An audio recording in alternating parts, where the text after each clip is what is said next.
मंडळी, पारू मालिकेत आपल्याला असं बघायला मिळतंय की पारू मंदिरात येऊन उदास बसलेली असते. आदित्य आपल्यावरती रागवलाय, आपल्याशी नीट बोलत नाहीये, आपल्याला काल रात्री कशी वागणूक दिली हे तिला आठवत असतं आणि ती रडत असते.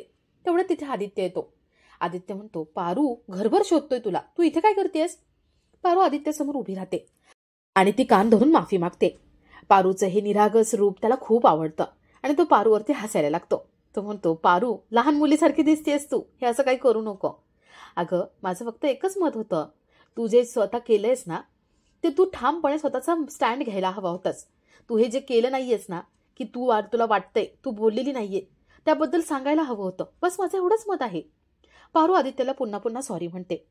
तर इकडे अहिल्या आणि श्रीकांत दोघंही बोलत असतात. अहिल्या म्हणते, हा आदित्य असं का वागतो मला काही कळत नाही. पारूसाठी तो खूपच हळवा झालाय आणि या हळवेपणामुळे पारू आदित्य या मैत्रीच्या सीमा ओलांडू शकतात. श्रीकांत म्हणतो, अगं त्यांची मैत्री आहे फक्त, आणि तू काय संशय घेतेस? अहिल्या म्हणते, त्याचमुळे मला भीती वाटते आणि मी आता निर्णय घेतलाय. पारू इथे आली की आता तिला उद्या मी सकाळीच हाकलून लावणार आहे. तिला मी घरातून काढून टाकणार आहे. मला पुढची रिस्कच घ्यायची नाहीये.